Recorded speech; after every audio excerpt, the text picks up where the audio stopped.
Right, we're back in progress on Zoom and all the rest of the platforms. Shabbat shalom, Shabbat shalom, Shabbat, Shabbat, Shabbat shalom. Greetings, everyone. This is Assembly of the Righteous. Today is September 13th, 2025, and this is the Assembly of the Righteous. And today we're speaking out of 1 Samuel chapter 24 and 25. We just did chapter 24, so we're now in part two of First Samuel, part two of it's called the death of Samuel and the refusal, Nabal's refusal, which is actually Nabal's refusal to help David. So we get ready to go into that right now, and we just got done with chapter 24 in verse 1, which was chapter 24 in verse 1 was really about David spares Saul's life.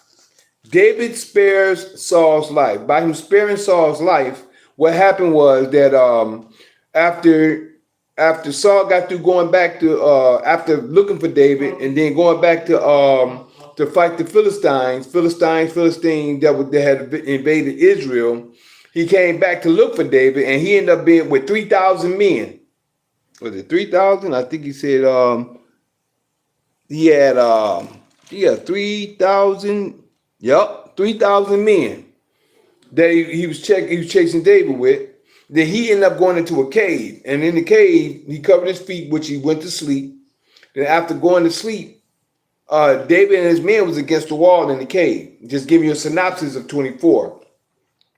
David and his men was in the cave against the wall. Now it's dark in there, so he went in there and just laid down and went to sleep. I'm surprised he don't know any bears or anything like that, and then come in there with no light or anything. But I guess he was at the edge of the cave. So he went in there, laid down, went to sleep. David then cut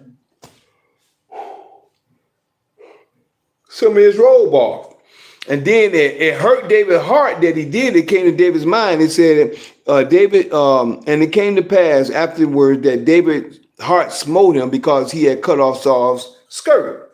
By him suddenly cutting off Saul's skirt, both, and like I always say, and like I was sharing, both of them is connected because the Creator, he anointed both of them. Saul was the king, anointed of the Creator, and David was the king.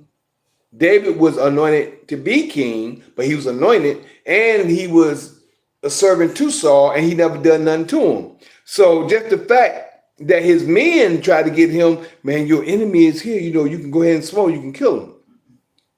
But after he did it, it was really the Creator that let him, I think, it was the Creator that let him know that, this is my anointing. And then David was saying, this is the Creator's anointing. The Creator, see, David had a great respect for the Creator.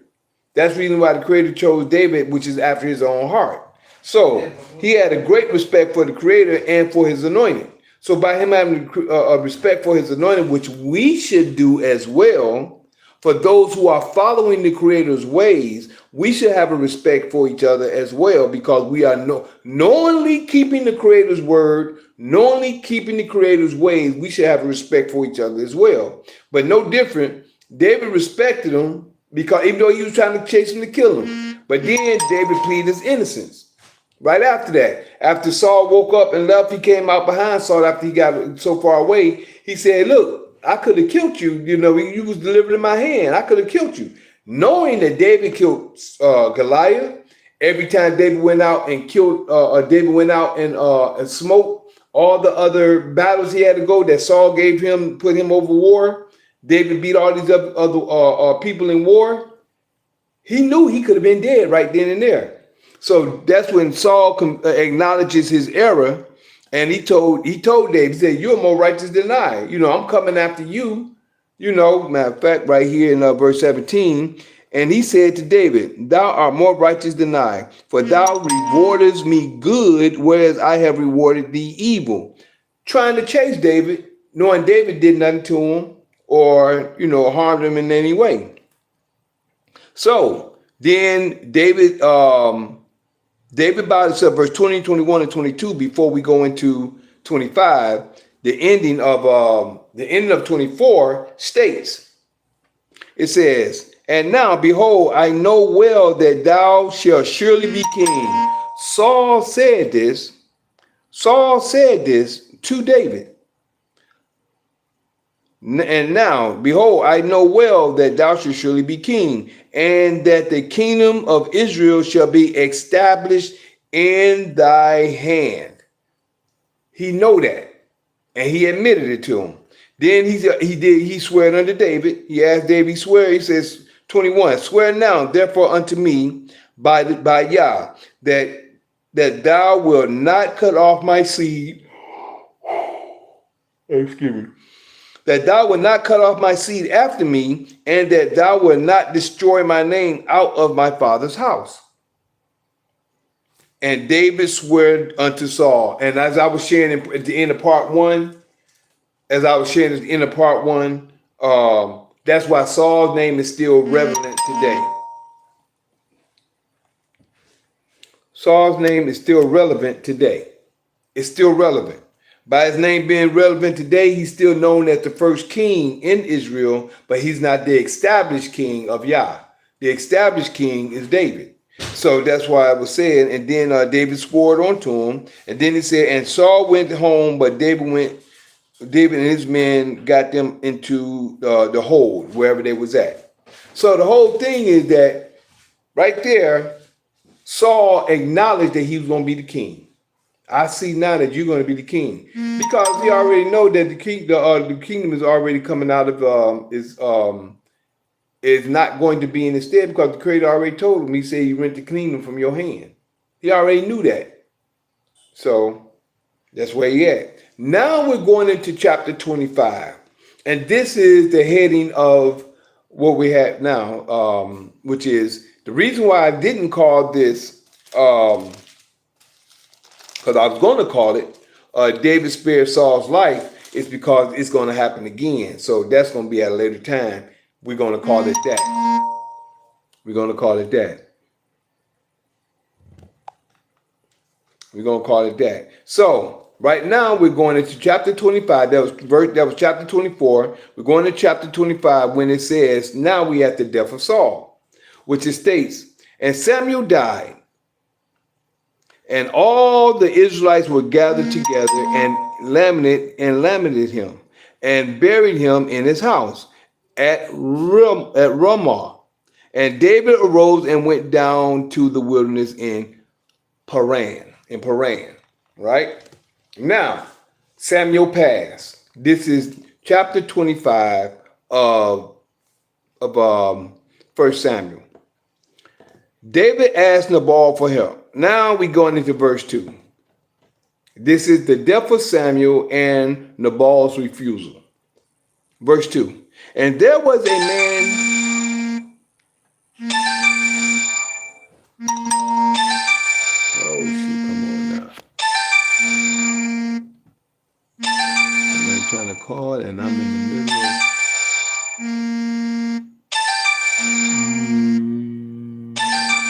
I see how to cut this baby off.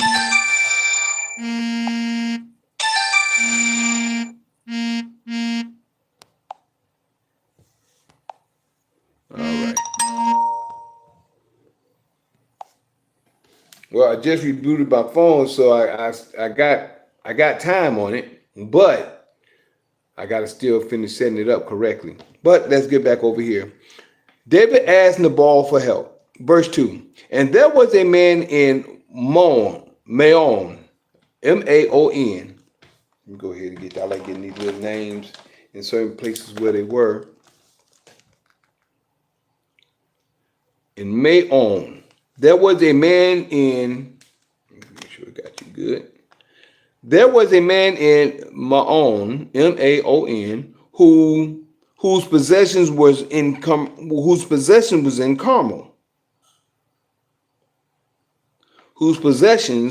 Carmel. And the man was very great, and he had 3,000 sheep and 1,000 goats, and he was sharing his sheep in Carmel. He was in Carmel. That's where he was sharing his sheep at. 3. Now, the name of the man was Nabal. Nabal. And the name of his wife, Abigail. And his wife was Abigail. And she was a woman of good understanding. She's a woman of good understanding. And we have a lot of women that's like that, right? Have good understanding. Get wisdom, get knowledge, but in all thy getting, get an understanding. Why? Because understanding will keep thee. And she was a woman of good understanding and of a beautiful countenance. She was beautiful. She was fine. But the man was churlish, and evil in his doings. Oh boy. He was churlish. I wonder what churlish means. Churlish. I wonder what that means. Got to look it up. And evil in his doing. So we know that he was, and he was of the house of Caleb. Remember Joshua and Caleb? And David heard in the wilderness that Nabal did shear his sheep. And David sent out 10 young men. And David said unto the young men, get you up to Carmel and go to Nabal and greet him in my name. And thus shall ye say unto him that liveth in prosperity.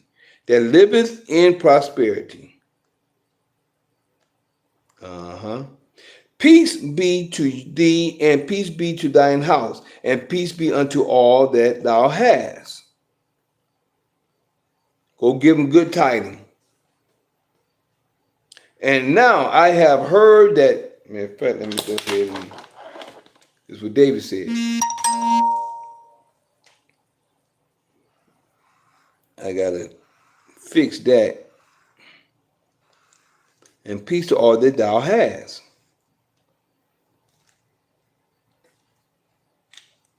Verse 7. And now I have heard that thou hast shears. Now thy shepherds which were with us, we hurt them not. Neither was there aught missing unto them at the while they were in Carmel. Okay, we took care of y'all.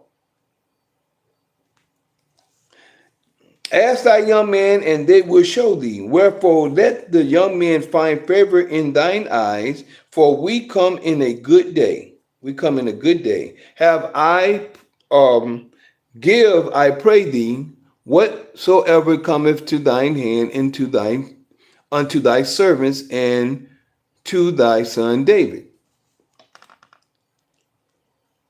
They asked him to go, okay, now we can help you out. We ain't try to come against you in any type of way. Do you mind, giving us a little something? You prosperous. You can help us out. We out here doing what we doing or whatever we doing. You prosperous. And when David's young men came, they spake to Nabal according to all those words in the name of David and ceased. That's all they said.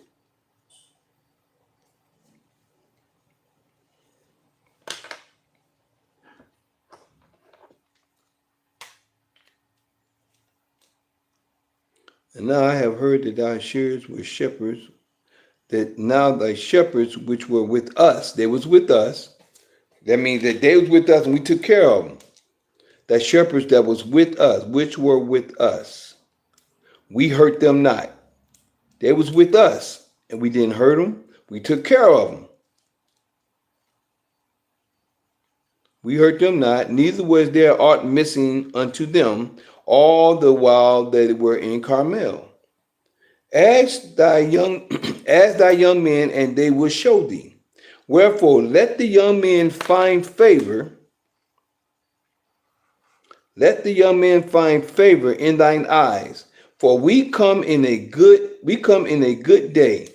Give, I pray thee, whatsoever cometh to thine hand unto thy servant. Whatsoever cometh to thy hand unto thy servant and to David thy son. To thy son David. Now I'm your son, You got stuff. I'm like you, like my father. You got all kind of stuff I need. And when David's young men came, they spake and to Nabal according to all the words in the name of David. Nabal refuses to help David. But remember, let's go up here and look at what Nabal is. But the man Nabal was churlish and evil in his doing, and he was of the house of Caleb. But he was evil in the things he did.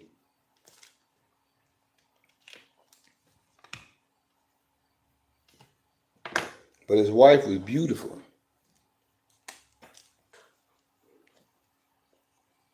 Wife Abigail.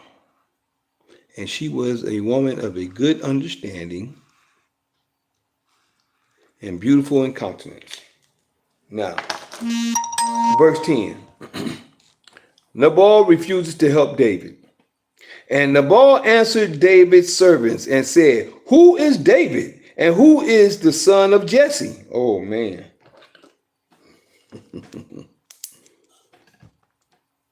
I done help you. I done deal what I can or what have you. And you're going to say, Nabal answered David's servants and said, who is David? And who is the son of Jesse? There be many servants nowadays that break away every man from his master. Not knowing the situation. You don't know what's going on, but you're going to go by what you think. Shall I then take my bread and my water and you see, you see that? my. I'm saying it kind of high. My bread, my water, and my flesh that I have killed. See that? It's all about me. Me, my I. For my shares, and give them unto men whom I know not whence they be. So David's young men turned. Go ahead and make sure I get this.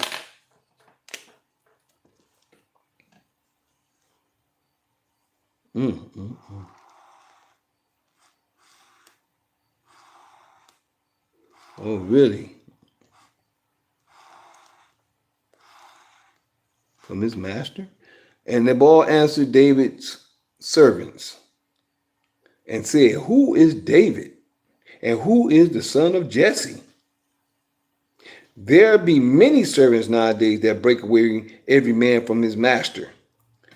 Shall I then take my bread, and my water, and my flesh that I have killed for my shearers, and give it to men whom I know not whence they be? So David's young men turned their way and went again and came and told him all those things. And David said unto his men, and I don't blame him, gird ye on every man his sword. And they girded every man his sword, and David also girded on his sword. And there went up after David about 400 men, and 200 abode by the stuff. So 200 stayed back with all the stuff that they had, and 400 of them went, because he had 600 men with him. He had 600 men with him. 200 abode by the stuff. And David and his men girded everyone on his sword, and they girded on every man his sword. And David also girded up his sword. And there went up after David about 400 men. Saul went after him with 3,000. Verse 14. But one of the young men told Abigail, Nabal's wife, saying, behold, David sent messengers out of the wilderness to salute our master, and he railed on him. He railed on him. But the men were very good unto us, and we were not hurt, neither missed we anything, as long as we were conversant with them when we let me rephrase that. 15 again. Verse 15. But the men were very good unto us, and we were not hurt, neither missed we anything, as long as we were conversant with them when we were in the fields. Uh-huh. That's what they went and told Abigail.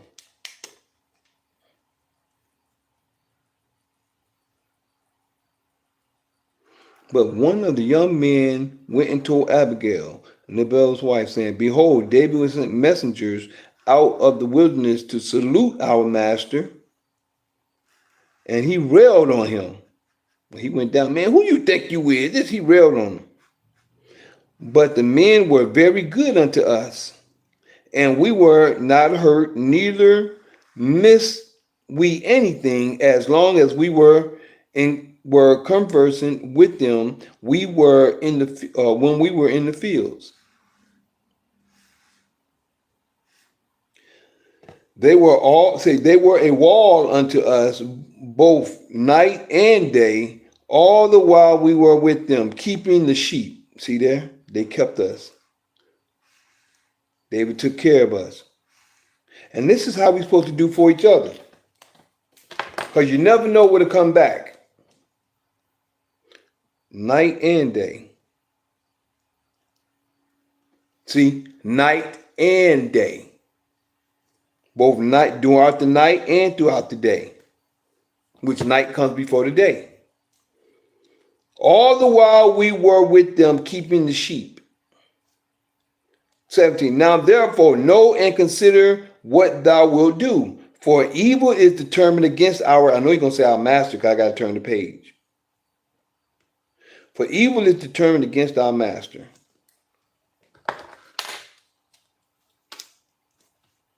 As soon as I can get there. What thou wilt do. For evil is determined against. Now, she was beautiful and with good understanding.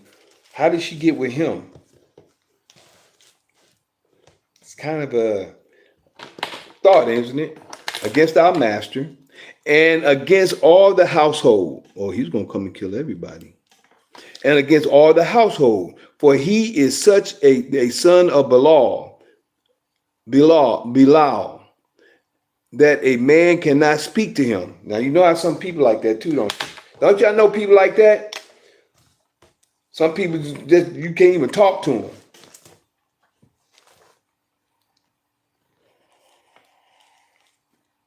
Behold, but Bilal, that the man can't even talk to him. You know, he think he knows somebody. That's what people do when people get rich and they get money. They think they just puffed up. They can talk to you any kind of way. They can, I got this, I got that. This is my water, my flesh, my this, my that, this and that and that. They get all puffed up because they got what they got. Yo, ain't that called arrogant? Yes, it is. It is arrogant. Yup, puffed up, arrogant.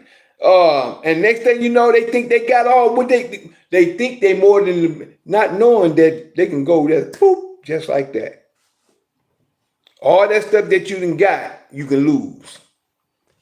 Abigail pacifies David. Pacifies. Nah, you know what that dude, Professor James, he brought that up. He said, when he was bringing on the gods, he said, like, how the gods would make one of the persons get the, what is it called, pride. And then, what are they saying goes? Before a great pride. Pride comes before destruction. They'll have you get a lot of money, then you get pride for it, then you lose it all just before you get, what they say, Humpty Dumpty fell to pieces, and now they couldn't even be put back. Exactly, yeah. Yep, and you know what? That's a good analogy too, because that happens a lot. And that will happen like the Humpty Dumpty sitting on the wall. That's a good thought. A lot of people lose their riches and they want to just kill themselves because they feel like they can't be put back together, like they mentally shatter, and like you said, to the point where it's nothing can be done to fix them.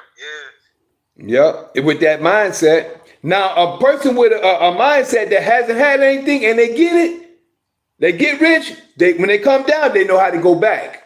But a lot of people that get like that, they're corrupted in the mind. So, Abigail pacified there, verse 18. Then Abigail made haste, and now she hurrying up. She made haste and took 200 loaves, and she made haste and took 200 loaves 200 loaves, which is bread, 200, and 2 bottles of wine, and 5 sheep ready dressed. Ready dressed. I wonder what that meant. And 5 measures of parched corn. She was smart. And 100 clusters of raisins. 100 clusters of raisins. And 200 cakes of figs.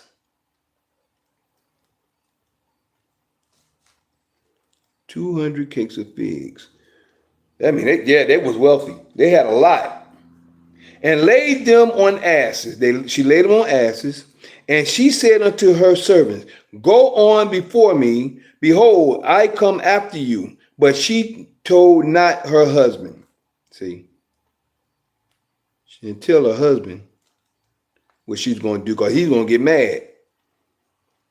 But she didn't tell her husband.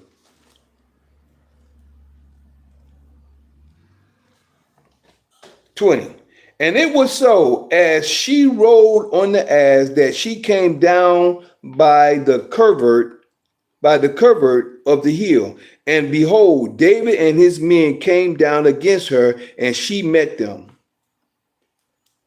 But first, let me make sure I get this. Then Abigail made haste and took 200. Go ahead and do this right here. She made haste and took 200 loaves and 2 bottles of wine and 5 sheep ready dressed and 5 measures of parched corn and 100 clusters of raisins and 200 cakes of figs and set them on asses. And she said to her servants, go before me. Behold, I come after you. But she told not her husband. 20. And it was so, as she rode on the asses, that she came down by the covert of the hill, and behold, David and his men came down against her, and she met them. Now David had said, surely in vain have I kept all this. So I did this for nothing. Surely in vain, I did this for nothing. You mean to tell me we sat up there, we helped them? We sat up there day and night and stuff like that? We did that for nothing. Surely, it says, now David says, surely in vain have I kept all that this fellow have in the wilderness, so that nothing was missed of all that pertained unto him. And he has requited me evil for good. Evil for good. So, and so more do Yah do unto the enemies of David. So and more also do Yah do unto the enemies of David. If I leave of all that pertain to him by the morning light, any that pisses against the wall. Any that pisses, that all the men was gonna die. His servants and everybody. And when Abigail saw David, she hasted and lighted off the ass and fell before David on her face and bowed herself to the ground.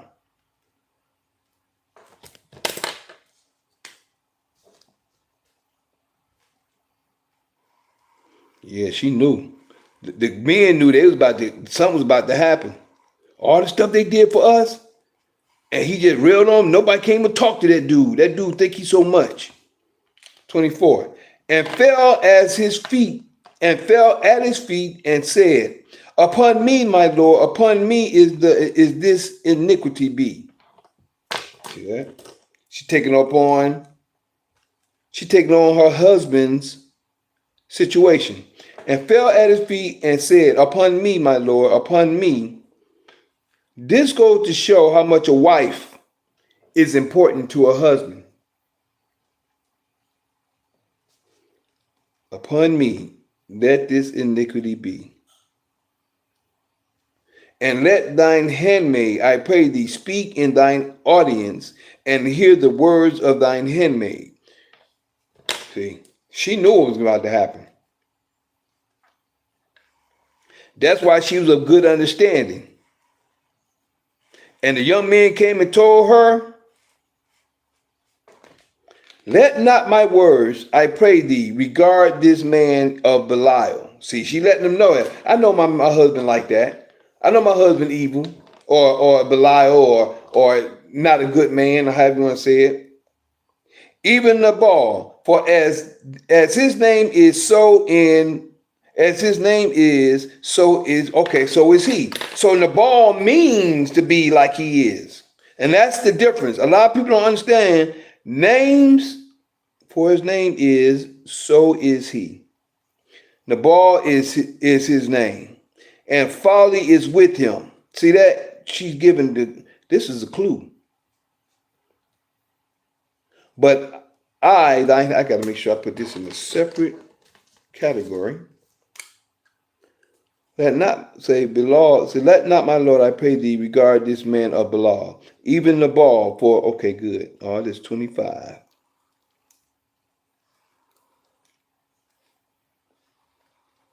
I should have put it in pink, but I, thy handmaid, saw not the young men of my Lord, whom thou didst see. She didn't see him, but she would have talked to him.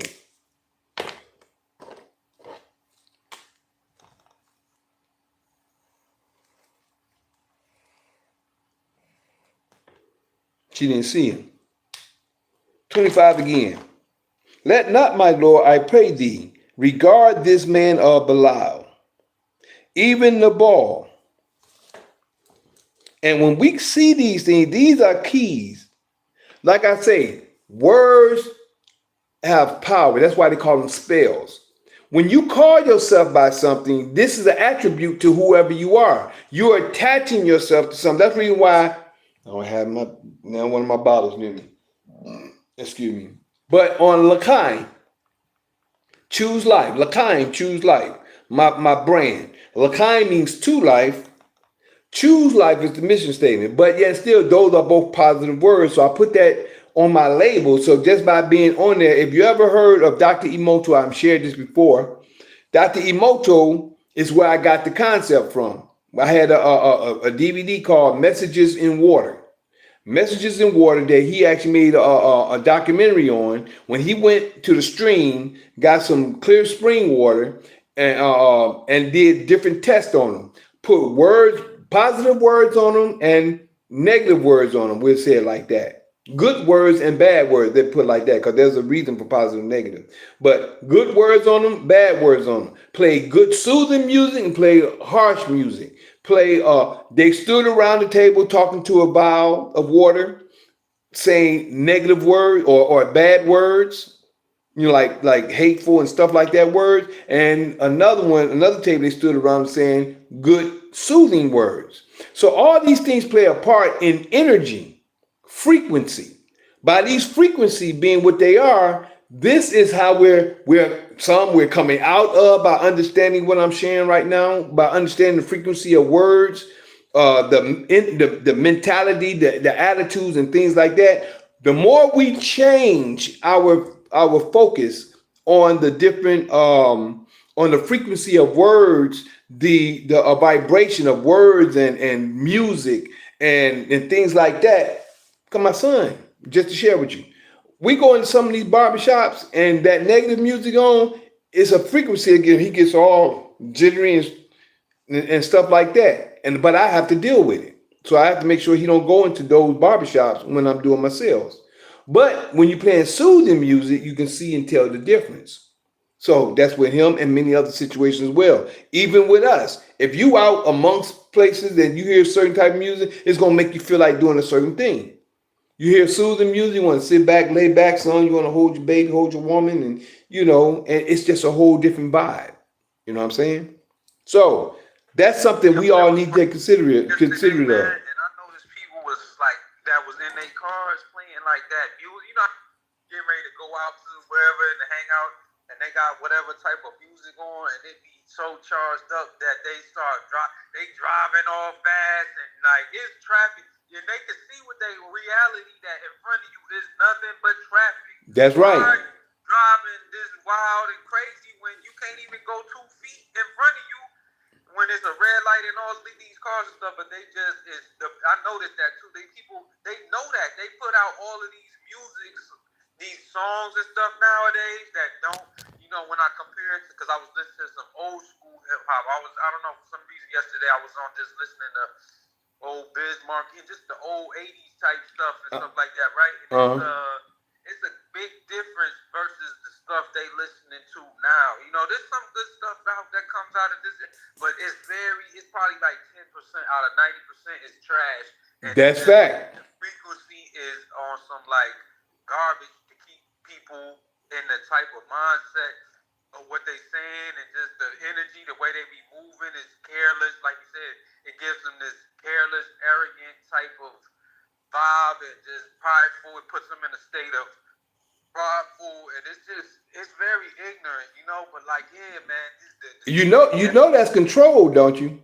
Well, yeah, mind control. Well, pop music is MK mind control. It's popular because when you look at the word pop, it stands for popular, right? Yeah. So whatever they want to be popular, they use this as a mass mind control, the population. So the majority, I remember when, like, if you notice, like back in the days, Jay-Z would say, everybody get a jersey or whatever like that, and everybody just start wearing whatever whatever he say wear, or get the rims. I need 20-inch rim. Now all the cars have 20-inch because they listening to this, so they start to program. Drink this or whatever the drink. What it is, like you're saying, mainly followers, like they have on Facebook and Instagram. Followers, just like what's their name? When you say Queen Bee, who am I talking about? You talking about Little Kim, the rapper? That was at first, but who's the Queen Bee today? Today is what? I don't know. Nicki Minaj, Cardi B. There's so many, Beyonce. There's Megan Thee Stallion. Yep. But Beyonce is the Queen Bee of today. Oh, you talking about that Queen Bee? Yeah, the Beehive. There you go. That's what I meant. The Beehive. Yeah. That's what I'm talking about. So you say certain things, they know what you're talking about. But look at what they're doing. They're following these situations. So that's the key. One, just like we're looking at right here, Nabal's name stands for Belial, and it means what it says here. Let not my Lord, I pray thee, regard this man of Belial, even Nabal, for his name is, for as his name is, so is he. Nabal is his name, and folly is with him. And we just got to recognize the things that we've been called by. That word now, folly. I kind of know it through context. Folly is like blooper, like it's like a blunder, mistake, like folly. What is that, folly? Can you look at the word up? Folly is something that they used to use back in the day. Folly like mischief, doing a lot of stuff that really they shouldn't be doing. Like little demonic situations. It means lack of good sense, foolishness. There you go. He may be that way. Another version of the word, a costly ornamental building with no practical purpose, especially a tower or mock Gothic ruin built in a large. Yeah, so an ornamental building with no practical purpose. Yeah, so yeah, man, it's like you said, foolishness, lacking good sense. There you go. But to me, read the sentence that is in. It says, let not my Lord, I pray thee, regard this man of Belial, even Nabal, for as his name is, so is he. Nabal is his name, and folly is with him. Right. Okay. Mm-hmm. No practical purpose. He's foolish, like you said, and no good sense. Wow. It's something I want you. It's another word I want you to check out. It's another word I want you to look up because I don't have the capability because my devices is up. So it's a word I want you to check out that I read before you came in on part one. That hold on, where is that? Because it said and I didn't understand what the word meant. Hold on real quick. I'm gonna come up on it. A third definition of folly is a theatrical review with glamorous female performance. That's crazy. And you know what? I remember that on the Little Rascals. The But Little Rascals. the origin of modern French, fool or foolish. There you go. The first word is what? Fool. The modern French origin is F-O-L, foolish. I got you. Yeah. Fooly. The word old French is fooly. You know, I heard people say, hey, what's up, fooly? F-O-L-I-E, and that means madness. Okay. But there you go. People is just out of their mind. They don't have no sense. They're very foolish. The follies of the musical follies nowadays is just crazy. Okay. In verse 3, I got a word I want you to check out. Pull this word up. Churlish. This is in verse 3 of chapter 25. This now the name of the man was Nabal. Spell And that again? spell it Churlish.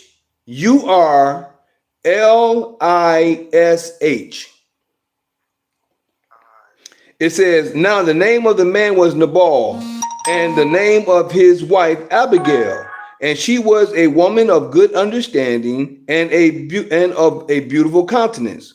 But the man was churlish, Churlish, and evil in his doings, and he was of the house of Caleb. Okay, got you. Here we go. Churlish is an adjective. Means being rude, boorish, and unwilling to be agreeable, often exhibiting surliness and ungraciousness.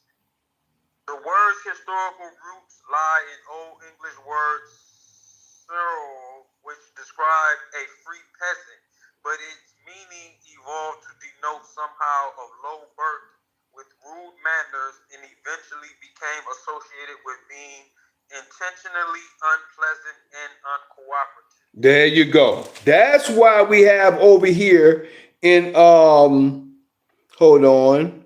Right here over here in verse 1 Samuel 25, verse 17 says, now therefore know and consider what thou wilt do, for evil is determined against us. Hold on. Against our master and against all his house. Against all his household, for he is such a son of Belial that no man can speak to him. You see that? That goes with what you just read with churlish.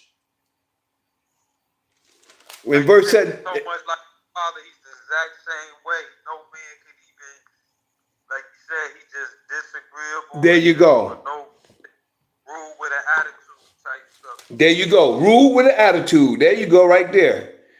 He's churlish. So that's the reason. That's why down here in 25 she said that's it. For as his name is, so is he. Now let's go into 26. Verse say. Vulgar. Yeah, very vulgar. He's vulgar. That's why he said no man can talk to him. Verse 26. I go from 25 into 26. Let not my Lord, I pray thee, regard this man of Belial, even Nabal, for as his name is, so is he. Nabal is his name, and folly is with him. But I, thine handmaid, saw not the young men of my Lord, whom thou didst send. 26. Now, therefore, my Lord, now therefore, my Lord, as Yah liveth, and as thy soul liveth, seeing Yah have withholding thee from coming to shed blood, and from avenging thyself with thine own hand. Now let thine enemies and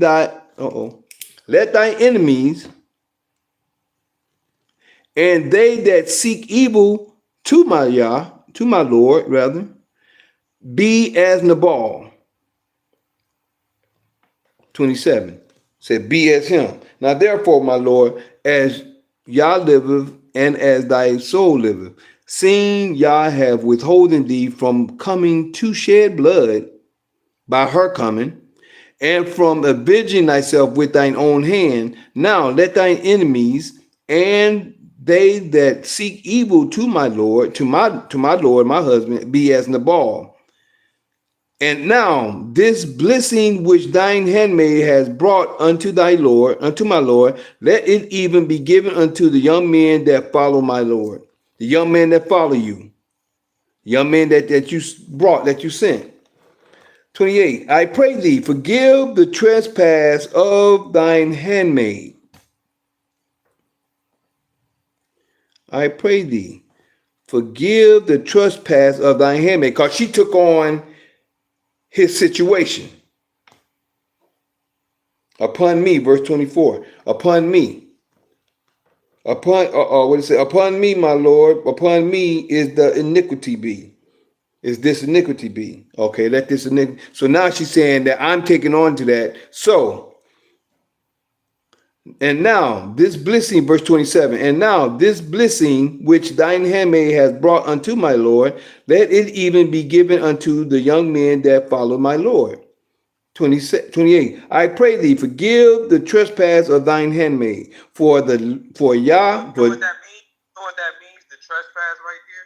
Yeah, when you trespass against somebody, it's like when you go ahead and read, say what you're saying. But trespass is when you go against something that you're not supposed to go against.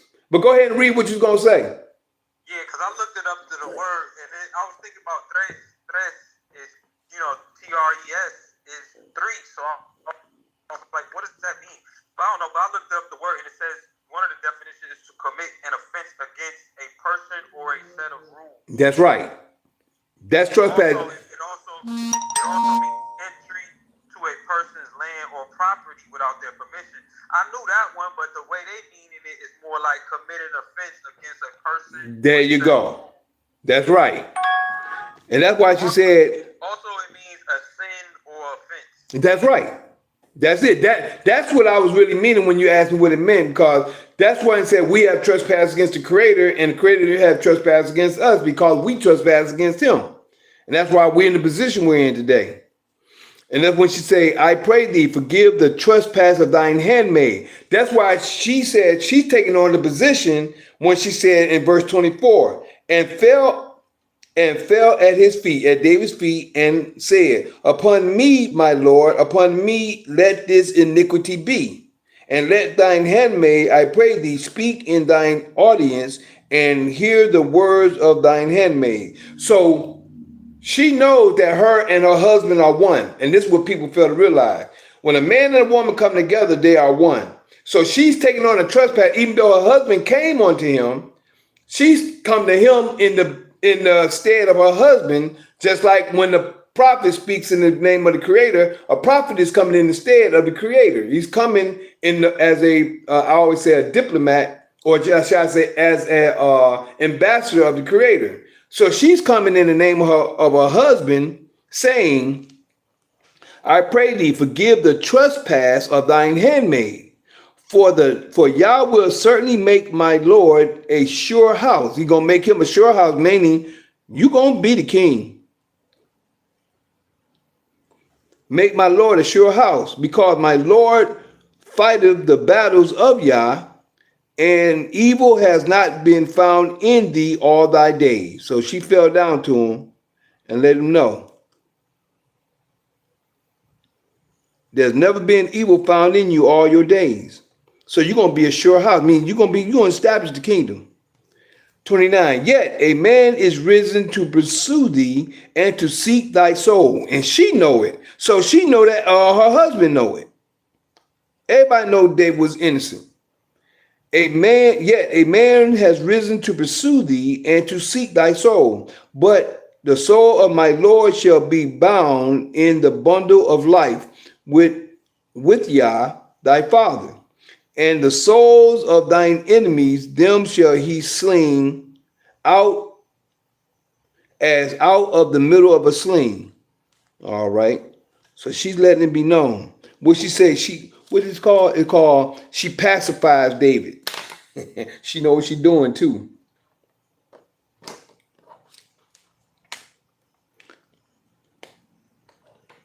I pray thee, forgive the trespass of thy handmaiden, for Yah will certainly make thee, 28.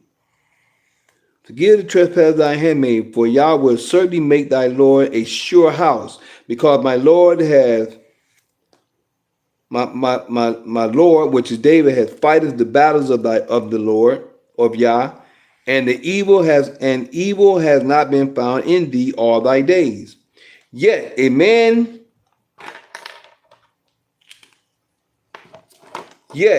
is risen to pursue thee, to seek thy soul. To seek thy soul. But the soul of my Lord shall be bound in the bundle of life.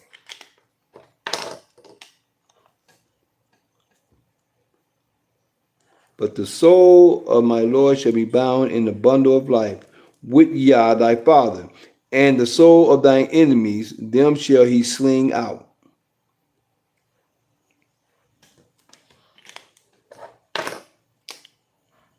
And the soul of thine enemies, them shall he sling out as out of the middle of a sling. And it shall come to pass, when Yah shall have done to my Lord according to all the good that he has spoken concerning thee, and shall have appointed thee ruler over Israel, and it shall come, she's saying all this, and it shall come to pass, when Yah have done to my Lord, to you, according to all the good that he has spoken concerning thee, and shall have appointed thee ruler over Israel, that this shall be no grief unto thee, nor offense of heart unto Yah, unto my Lord, either that thou hast shed blood causeless, or that my Lord has avenged himself. But when Yah shall have dealt well with my Lord, then remember thine handmaid. Remember me.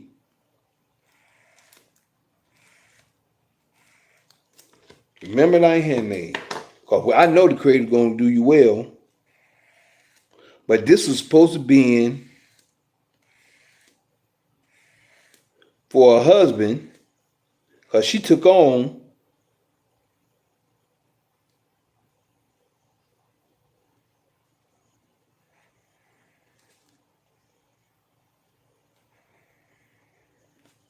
all right. And David said unto Abigail, Blessed be Yah, Father of Israel.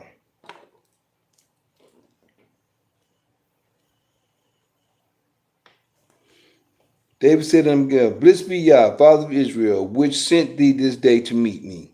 And blessed be thy advice, and blessed be thy advice. And blessed be thou, which hast kept me this day from coming to shed blood and from avenging myself with my own hand. He's going to come and avenge himself too. For in the very deed as Yah of Israel liveth, which have kept me back from hurting thee, except thou hast hasted and come to meet me, surely there had not been left unto Nabal by the morning light any that pisses against the wall.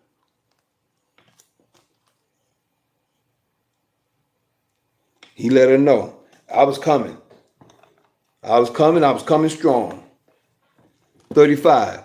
So David received of her hand that which she had brought him, and said unto her, Go up in peace to thine house. See, I have hearkened to thy voice, and have accepted thy person.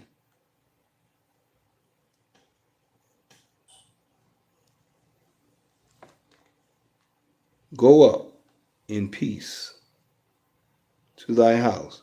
See, I have hearkened to thy voice, and have accepted thy person. And Abigail came to Nabal. 36. And Abigail came to Nabal, and behold, he had a feast in his house like the feast of a king. You see that? He had a lot. He was arrogant. As you said, G1, he was very arrogant. And Nabal came to Nabal, and Abigail came to Nabal, and behold, he had a feast in his house, like the feast of a king. And Nabal's heart was merry within himself, for he was very drunken. Wherefore she told him nothing, less or more, until the morning light. She ain't tell him nothing until the next day. But it came to pass in the morning when the wine was gone out of Nabal, and his wife had told him these things, that his heart died within him. See? He knew he'd have been dead.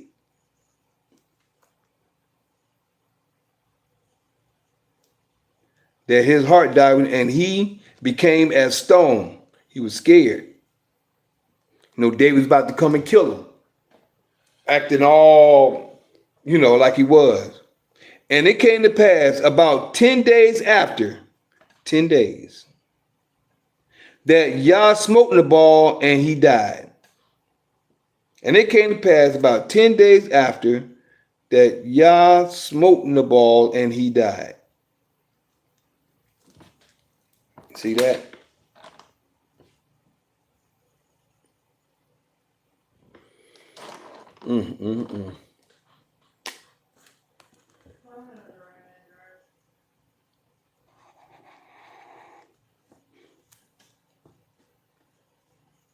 And this, but when it came to pass the morning, right here, and it came to pass in the morning, when the wine was going out of him, that she told him all these things.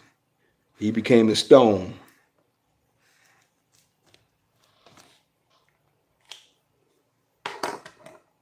10 days later,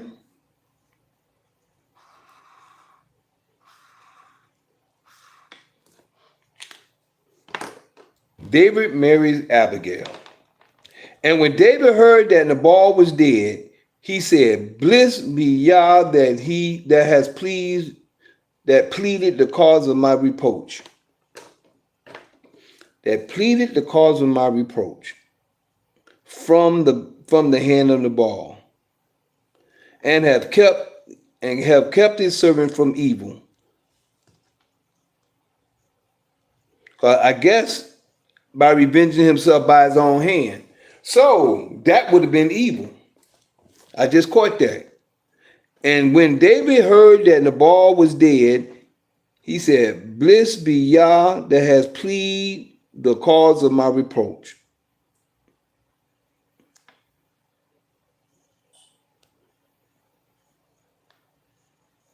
That have pleaded the cause of my reproach from the hand of Nabal, that kept his servant from evil. For Yah have returned the wickedness of Nabal upon his own head. See, he didn't have to. That's what revenge is about. We're not supposed to take it. We're not supposed to take revenge. The credit gonna deal with it. That right there. That's the reason why he kept saying by my own hand. Let me go back up here. I gotta make sure I get that.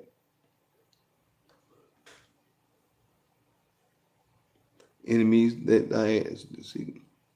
He kept saying by my own hand, and that's a key. Yeah, right here. Avenging myself. I gotta get that. And from avenging myself with my own hand. These are keys right here.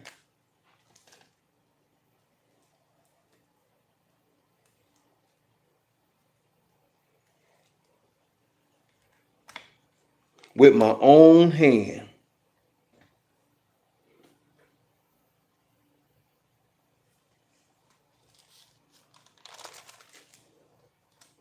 And the boy answered. And David's young men turned their way and went again and told David. And David said unto his men, "Gird ye everyone," this is verse 13. "Everyone man with sword," and David also girded his sword, and there went up after David about 400 men, and 200 abode by the stuff. But one of the young men, Abigail, okay, she went and told him. I want to get when he said he's going to do it by his own hand.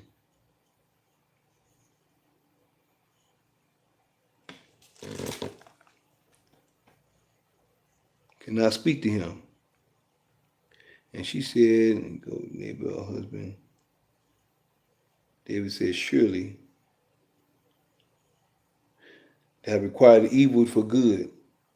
David said, have said, surely in vain have I kept all his fellow doeth in the wilderness, so that nothing was missed of all that pertained unto him. And he have required me evil for good. So and more also do Yah unto to the enemies of David, if I leave of all that pertain to him by the morning, like any that presses by the wall.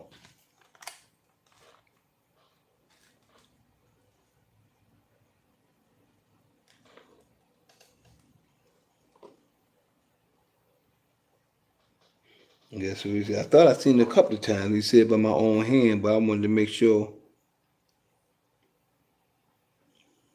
Prince pursue. What live blood? The ball. Okay, well, I guess I get that a little later. But I wanted to make sure I get that because I want to make sure we understand that by doing it by you take revenge on your own, it's kind of the sin. Because once something is done, it's over and done with. David marries Abigail. Let me take it back from here. And when David heard, got last few of them. And when David heard that Nabal was dead, he blessed. I did see it right here. That's why I seen it right here in my face. And when David heard that Nabal was dead, he said, "Blessed be Yah that has pleaded the cause of my reproach." From the hand of Nabal, that has kept his servant from evil. Kept his servant from evil. For Yah has returned the wickedness of Nabal upon his own head. And David sent, never do it like that. Boom. Just so this all can be together at this point. Upon his own head.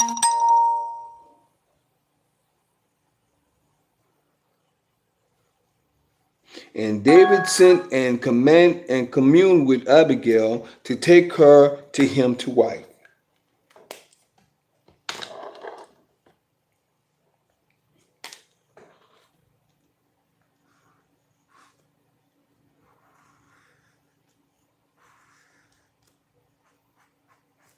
So you know something, and this is a key with the New Testament.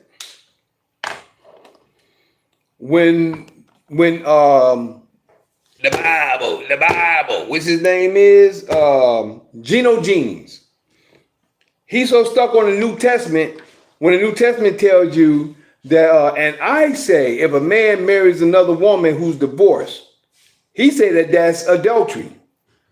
Geno Jennings say that. Right here shows that David married Abigail, which is a wife of Nabal. So if David married Abigail, that means that he's supposed to have committed adultery. But then again, he was dead. Yeah, that's right. I just thought about it. It just hit me. I just thought about it. He's the ball is dead. It's not divorced here. He's actually gone. So that can't apply. But I was just about to say, because I'm thinking, but that didn't hit me when I just thought about it. I just thought about it right when I was saying it. But he's dead. So, verse 40. Just before we get into 40, and David sent and communed with Abigail to take her to him to wife. And when the servants of David were come to Abigail, now let me ask y'all this though, since we there, before I even go on to 40. He was already married to Michal, right? All these people just trying to say that we ain't supposed to marry anyone, want to have more than one wife. He's already married to Michal, so he pulling Abigail in right there. Okay, I'm gonna let her be my wife. But she knew he was gonna be king. And she also said, and blessed be the advice that be unto which has kept thee this day from coming to shed blood. I wanted to see what when she said, Oh, here you go, right here. The end of 31. But when the Lord have dealt well with my Lord, then remember thine handmaid. When you have done well. So she knew something was coming. You see that? She knew something was coming.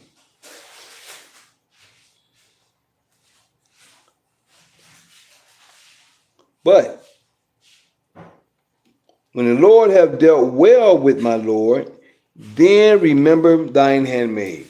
When the Father dealt well with you, please remember me. So she knew. And she was giving herself up. She knew then in 31, the end of 31. So over here at the end of 39, it says, and David sent and communed with Abigail to take her. David sent and communed with Abigail to take her to him to wife. 40. And when the servants of David were come to Abigail to Carmel, they spake unto her, saying, David sent us to thee to take thee to him to wife. And she rose and bowed herself on her face to the earth, and said, Behold, let thine handmaid be a servant to wash the feet of the servants of my Lord. So she washed them guys' feet. Honoring David through them.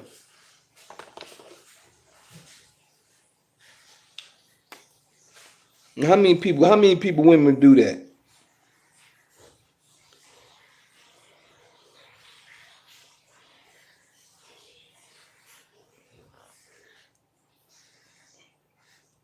I think that washing feet was a certain type of ritual at that time too.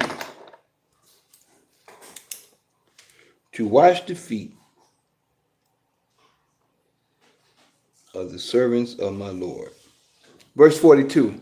And Abigail hasted and arose and rode upon an ass. She got together. She washed their feet. Whatever she did, got up, she hasted and arose and rode upon an ass with 5 damsels, with 5 young women of hers that went after her. That means that they was her concubines, or they not concubines, they were her servants. And she went after the messengers of David and became his wife.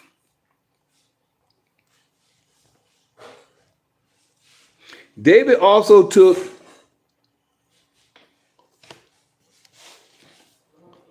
Ahinoam.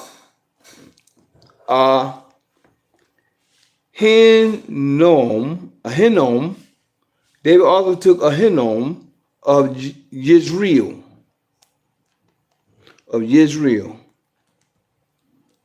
Ahinoam, I think that's Ahinoam of Jezreel, and they were also both of them his wives. So he took her to be his wife as well. But Saul had given Michal his daughter, his daughter, David's wife to, he gave her, Saul took her and gave her to somebody else. David's wife to Phaltini, the son of Laish, son of Laish, which was of Gilead. Saul took Michal and gave it to him. So we're going to go into 26 next week. Now we're going to call this David spares Saul's life again. David spares Saul again. That's what we're going to call it again. We're going to put again on there so we don't dismiss the first time he spared his life. But today we just called it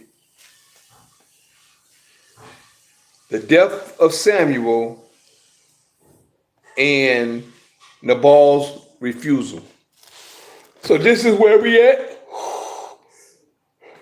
today. Next week we'll be going into chapter 26 of 1 Samuel. And Samuel has passed. Didn't say too much about it here. It just says Samuel's death.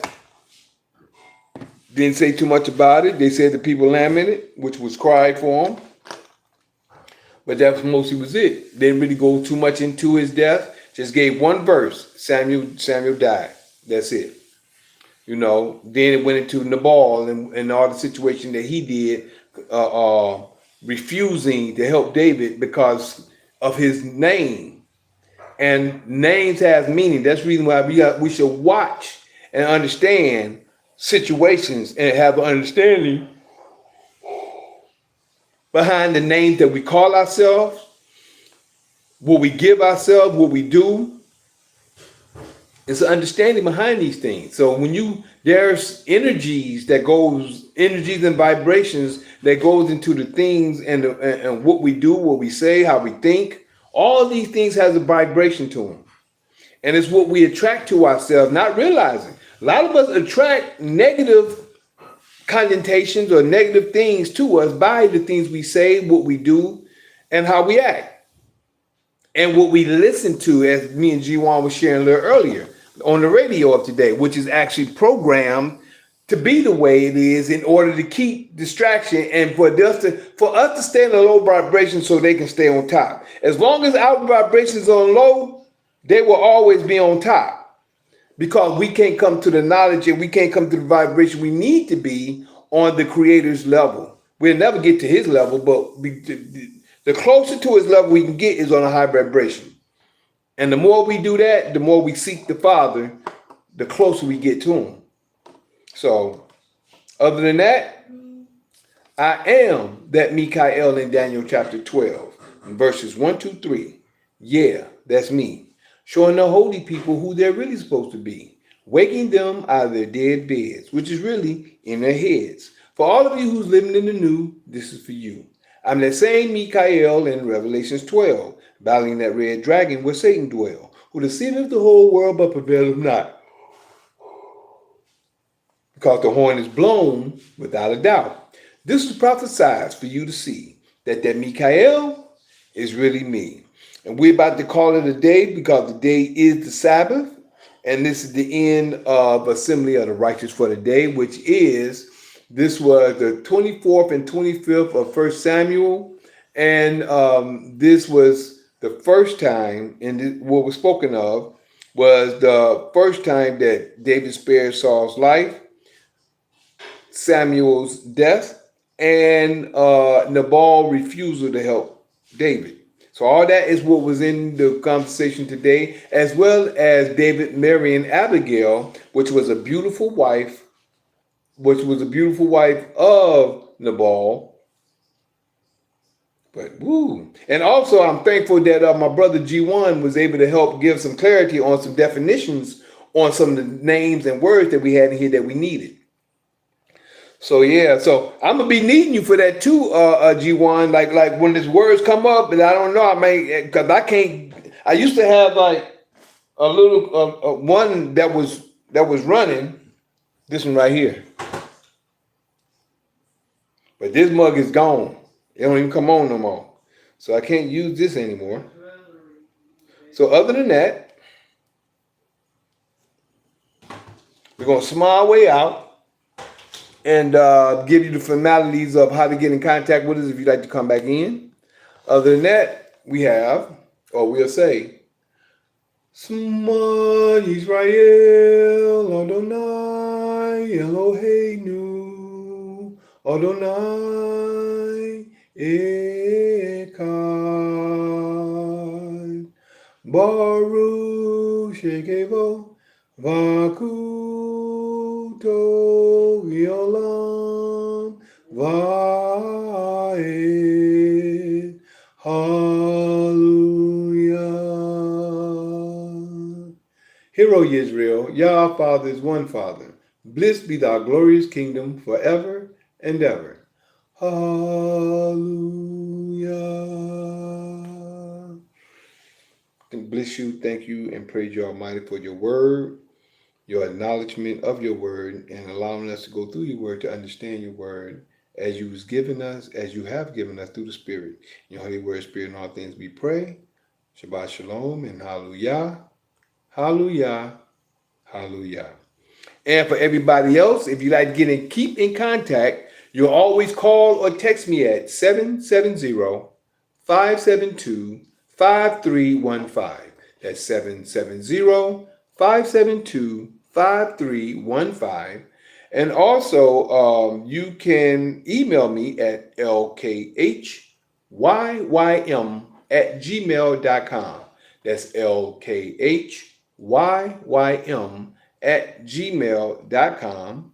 And you can also connect with us on YouTube and also X, formerly known as Twitter, which is X, I say X Twitter, and YouTube, which you can like, subscribe, and share on YouTube, and like I say, X Twitter, which is my username on X, which is JuicePro33. That's JuicePro33 altogether.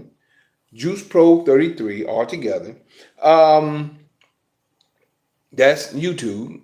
Also, you can catch us on Instagram and TikTok. Instagram and TikTok is L'chaim_the Juice, which is LKHYYM_THEJUICE. That's Instagram and TikTok, which is LKHYYM_THEJUICE.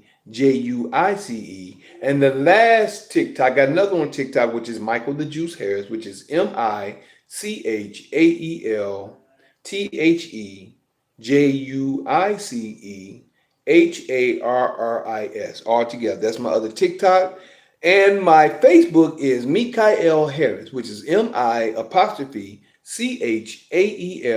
space HARRIS. That's MI_CHAEL space HARRIS.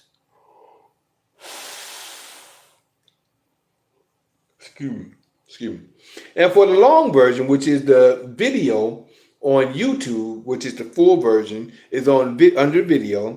Now under Facebook, Instagram, and YouTube Live, we have part 1 and part 2. But the full version is under YouTube on the video, which is JuicePro33. You can like, subscribe, and share. And also the full version is under patreon.com/LKHYYM under Patreon, and under rumble.com/LKHYYM under Rumble. Now for my platforms on the days I'm doing and I'm on quote unquote the night after Sunday, which is 9 p.m. Eastern time after the day of Sunday, which is they call it Sunday night. That night after Sunday is at 9 p.m. and that's Fight Fire with Truth in this open conversation. Now tomorrow we're supposed to have open conversation. They're going to be G1 and whoever's on going to be asking me questions about my past, like when I was in Europe, when I was performing, my spiritual awakening, even probably before I left Detroit. It's more like an interview of Mikael, I guess we can say. An interview of Mikael. That's why I'm seeing it, because we kind of spoke on it last week. I've been trying to get out my information. If y'all go on YouTube, for those who may see this at a later time, but you can always go on YouTube and pull up Imperial, put in Benny BDBC, which means I came, I saw, I conquered. Benny BDBC on YouTube, and you should see the video come up. And when it comes up, it's going to look like soldiers in the background, like I don't know how they say it, like subliminally you see soldiers and stuff like that. And the name of the song is Benny BDB. At that time, I was the hype man, choreographer, rapper, and dancer. And then I got other videos. The other 2 videos I did was Quo Vadis and Nostrum Coop. I was the male vocalist on those at that time. And we're supposed to be speaking about that tomorrow, plus others. And that's on Fight Fire with Truth, which is open conversation, which will be tomorrow night, which is on Sundays, the night after Sunday at 9 p.m. Then on Monday nights, we have Mikael's Knowledge of Truth. That's Mikael's Knowledge of Truth. And that's on Monday nights at 9 p.m. as well, or shall I say night after Monday at 9 p.m. as well. And on the evening of Tuesday, we're having Introductory to Sovereign Class of Knowledge, and that's Zoom only. And in Zoom only. For those who will be attending, that will be the ones who have given me their email, have emailed me, gotten the email, and I will have sent them the invitation, and they have to fill out the NDA and information, 2 points of NDAs they have to fill out and send it back, email it back to me. Now you can do it two ways. You can print it out and or you can actually recopy it, put your information in, and send it. That way, I have your information there by you recopying it and then sending it back. So, or you can scan it. You can scan it, fax it, or email it. You know. So that's introduction to solving class knowledge. That's on the night, or that's Tuesday evening at 6 p.m. Now we might be going to 9 o'clock. I got it for 6 now for the ones in UK or that's out of the country that want to come in to try to make it convenient for them. But if I don't hear back from them too much, we may be moving it to 9 o'clock for people that's getting off work that wants to get more into the information. We may be doing that as well. So we're just going to find that out by the end of September. So the beginning of October, we'll see where things go, or maybe the beginning of November. So we'll see about that. November been good for me. So if things doesn't pick up with people outside the country at 6, we're going to start in November. It's kind of a long ways away, but we'll start in November at 9 p.m. We'll see how it is. We'll see how they go. Might be October. Who knows?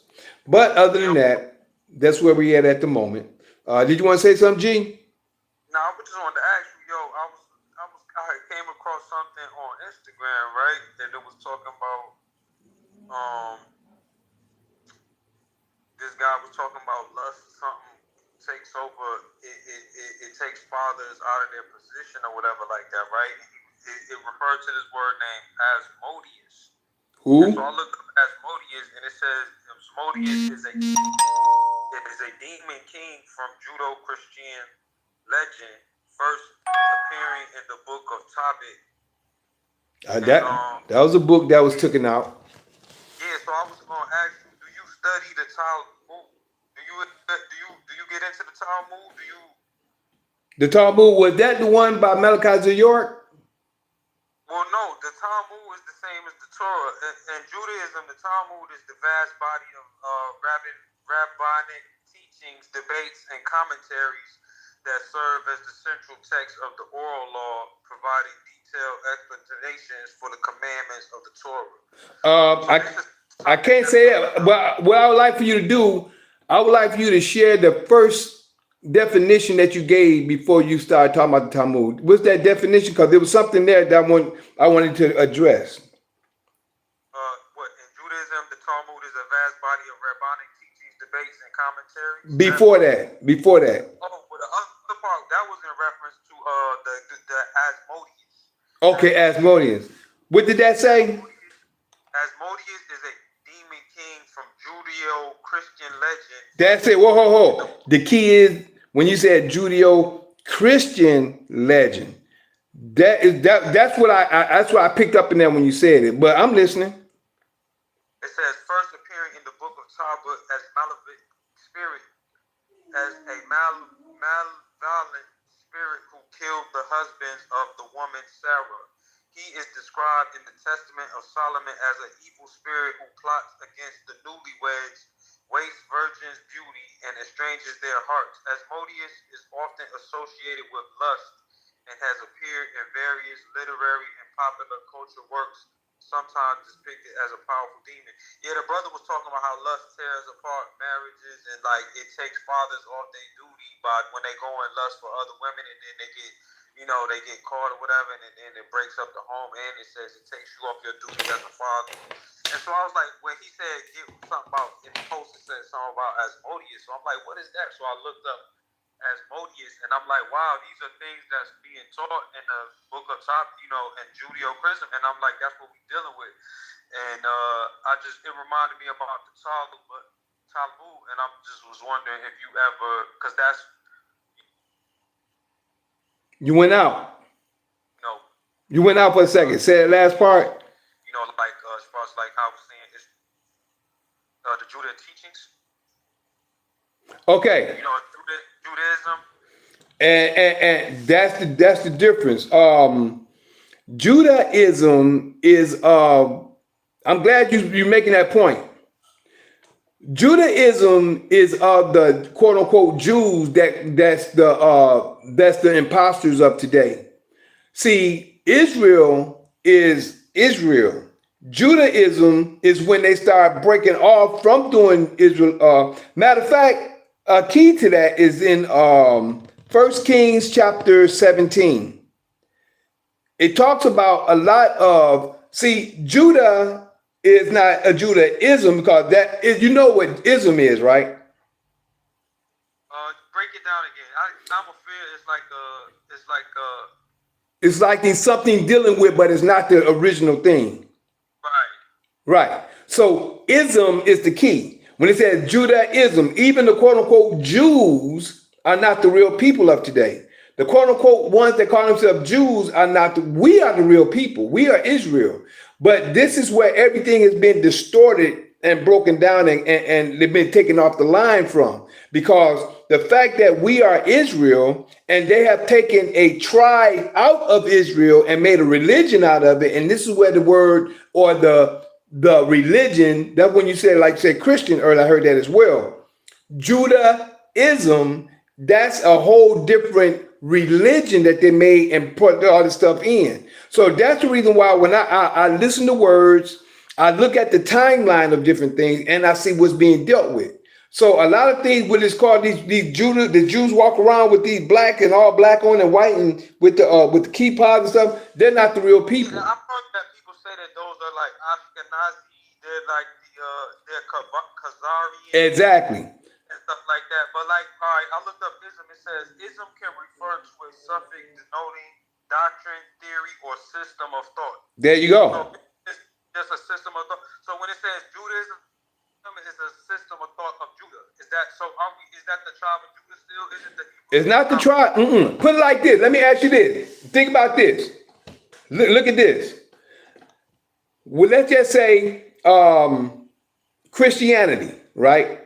Christianity is not a people. Christianity is a religion that people have adapted themselves to. You got that?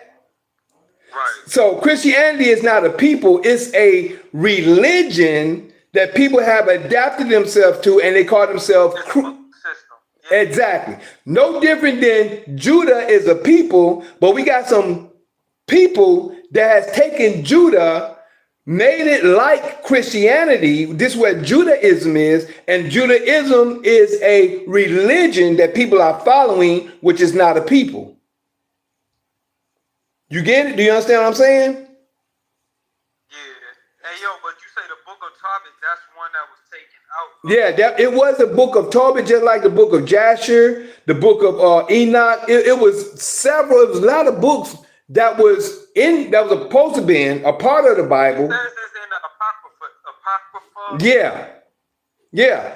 Those I remember reading the book of Tobit one time. It's been a long time. The book of Enoch, the book of Jasher, the Songs of Solomon. I think it's 3 different points of Songs of Solomon. But I'm gonna share what I do is this, because there's some things I've seen in Jasher that didn't add up with what I've seen according to the scriptures. So I don't know what was added in those books. I don't know what was taken away. Me myself, I think this is me an individual. I think that everything you need is in here. And the reason by being in here is the key is the law. Because everything else is either stories or things like that. But the key is the prophecies and the law. Long as we follow the law, we good. Long as we understand the prophecies that was going to happen, which is good or bad, we're good. But a lot of this other stuff that's coming up that they're saying that's doing this and doing that, I don't know too much of. We can look into it and understand it, because some of the stuff you were saying when it comes to when a person get married. Let me share something with you with what you were saying about the marriage and this demon and all that. I don't know too much about it. I know you're reading it. But what I used to sit back and wonder and watch and look at this is, we got people that get married all the time. They could have been together 5 years, 10 years, 15 years. They could have been together and they just decide, well, let's go get married. The key is this. When they go get married, they bound themselves to the system. When they bow themselves to the system, they just gave their allegiance over to the system. It's not them being already married, because when a man and woman come together, you even looked up. Woman means wife, don't it? G. Woman means wife. Yeah, I think I did look that up You before. read that one time on here one time. Woman means wife. Right. So when a man and a woman come together, she is his wife at that time. But when a man bow, see, when you bow to a woman and give her a ring, you just bowed yourself to the system. And by bowing yourself to the system, you just gave the system your allegiance, and then you gave them a contract when you got a marriage license. That contract went to the system. So that same thing with the demon doing what it does, when you get married, that's when really a lot of marriages fall apart. If they're not of the creator, the majority of the marriage, as soon as they get together, they could have been together 5 years, 10 years, whatever. Now all of a sudden this bickering comes in, that all this after they get married. But as long as they were together at first, everything was good. But all of a sudden they get married, they put a ring on the finger. Now it's a whole big situation. I seen that growing up, and I recognize that. And I understand the scriptures better now, because by studying it and going through what I went through spiritually and understand the scriptures spiritually, I understand things a whole lot better than when it comes to the way that man see things and the way the man are going by things when they do it. So that's how come I understand the difference. Like I said, in Judaism is a religion and not a people and not a way of life. The way of life is the law and what we're supposed to be keeping. But Judaism is a religion and is of, I would say, a demonic spirit. Christianity is of a demonic. What would you call the way of life? What would you call the original way of life of the Hebrew? The commandments, the laws. It would just be called the law. It's just the laws. I mean, that it's what we. Like literal name for it's like no literal like. It's called the Torah and Tanakh. The Torah. You ever heard the Torah? Yeah, that's what they was like. The Talmud kind of like goes into the Torah. It is basically the Torah. Yeah, but what all other religions is, the Torah is nothing but the law. That's all it means in Hebrew. Torah means law. But you got to remember, the Creator said, don't add to or take away. And what a lot of different quote unquote religions did, they added to the law. Some of them took away from the law. So the 5% will say Islam, not in the sense of Islam, but like I self Lord. And that's what I'm saying. Yeah, See, so we self use the law, like you said, that same law. So yeah, it's kind of the same thing.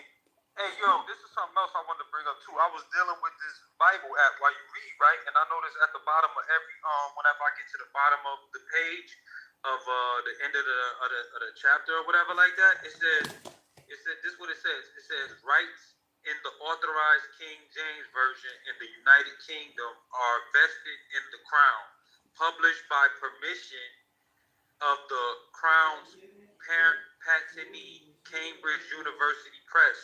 And then it says learn more. So when I clicked it to learn more to see like, yo, what is this? Is actually copyrighted by like the Cambridge University?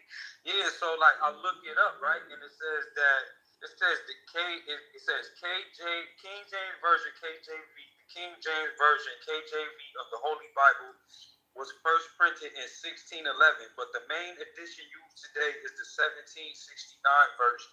The King James Version KJV is also known as the authorized version AB. Exactly. Because it was authorized to be read in churches for over 300 years. It was the main English translation. Right. Speaking world, and is much admired and respected. About 400 words and phrases coined or popularized by the King James Version are a part of the English language today. Revision: the King James Version of the Bible was not a new translation, but a revision of the English Bible, which was commissioned by King James I of Great Britain. There you go. Following the Church of England Hampton Court Conference in 1604, 54 scholars from London, Oxford, and Cambridge worked on the project. They were all from the Church of England, Anglicans, but include, the difference between Anglicans and that I was learning too that from that Professor Jang. He was saying Anglicans and Catholics. The only difference is the Anglicans believe that King is is like the overall sayer, and then the Catholics believe the Pope is. But yeah, it was saying that the Church of England Anglicans, but included those of traditional and Puritan views. Now the Puritans believe that you could get, like, like I was just saying, the Anglicans believe that the king is the one who was given divinity by God, and he's the connection to God. Whereas the Catholics believe the Pope is the connection to God. But the Protestants, they believe that you can be connected to God directly just through the teachings, just learning and reading the Bible. So they're the ones who came up. The Protestants was the ones who came up with the Ivy League schools, Harvard, Yale, and such like that. They were the ones who started the Ivy League, the Protestants. Because the king, he kicked them out. Like, listen, stop, leave me alone about this stuff. Y'all just go over there to America. And so the Protestants, the Pilgrims, they came over to America, and those schools were like Protestant, started by the Protestants. But yeah, that's class. I sent you those links. So yeah, I would like to discuss some of those if you could watch. Okay, hold on. Oh yeah, hold on real quick. I want to share something with you. What you just shared. I seen the links coming through. Let me just read it. It was saying how the Church of Anglican, but included those of traditional and Puritan views. Officially, the 1586 Bishop's Bible was used as the basis for the revision, but the scholars reference all existing Bible translations in English, such as the Geneva Bible, and also editions in other languages. The completed Bible was first printed in 1611 and included the Apocrypha, which is omitted from this edition. That's right. The 1769 edition. In 1611, English spelling and punctuation were not standard. Were not standard forms, and the Bible underwent a mainly orthographic revision by Oxford and Cambridge universities in 1769, which is the version most people use today. The rights of the King James Version Bible were and are protected under British law and are vested in the Crown. Bible Society edition in 1804, the British and Foreign Bible Society, BFBS, was founded, and they printed millions of cheap copies of the Bible for people to buy and read. Though the work of the Bible Society, the King James Version became the most printed and most widely read book in the world. That's right. 19 paragraph edition, the King James Version was printed with each new verse starting on a new line. In 1954, the British and Foreign Bible Society produced a new edition of the KJV, keeping the original 1769 text, but adding subtitles and paragraphs, making it easier to read. In 2011, this was reprinted in a special edition with other appendices, such as a glossary and concordance to mark the 400th anniversary of the King James Version. This is the text used in the online edition. The paragraphing subheadings from 1954 and other editions from 2011 are copyright in British and Foreign Bible Society. Produced a new King JV, a new edition of the KJV, keeping the original 17